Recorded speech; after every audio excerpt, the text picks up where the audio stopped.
How does the volleyball back row attack rule work?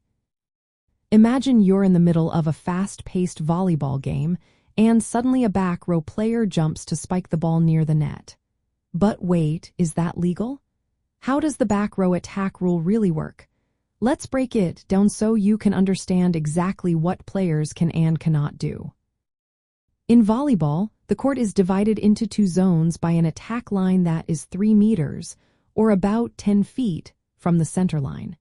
The players in the front row are allowed to attack the ball from anywhere on their side. But back row players have some restrictions, especially when attacking balls that are above the net. When a back row player wants to attack a ball that is completely above the height of the net, they must take off from behind the attack line. That means their feet need to be behind the attack line at the moment they jump to hit the ball. If they jump from in front of the attack line and contact the ball while it is above the net, that is considered an illegal back row attack. However, if the ball is not entirely above the net, like at or below the net height, back row players can attack from any position on their side, even in front of the attack line. This gives them some flexibility when the ball isn't fully over the net. It's important to note that the rule applies only when the ball is completely above the net at contact.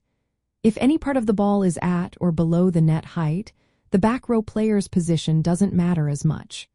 The referee will decide if the attack was legal based on the ball's height and the player's position. Sometimes, this attack from the back row is called a pipe or bick attack.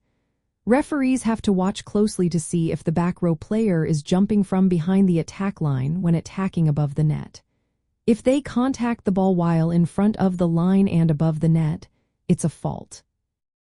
Recent rules interpretations allow a back row player to contact the ball in the same plane as the opponent without it being a fault, as long as the contact isn't simultaneous.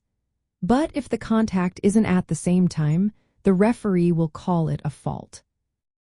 This rule helps keep the game fair by preventing back row players from attacking from the front zone like front row players. It encourages strategic play and makes sure everyone follows the same guidelines. So, if you're a back row player, remember to jump from behind the attack line when attacking balls above the net. Coaches often train players to do this so they stay within the rules and avoid faults. Understanding this rule makes you a smarter player and helps you enjoy the game even more. Now you know exactly how the back row attack rule works and what to watch for during a match.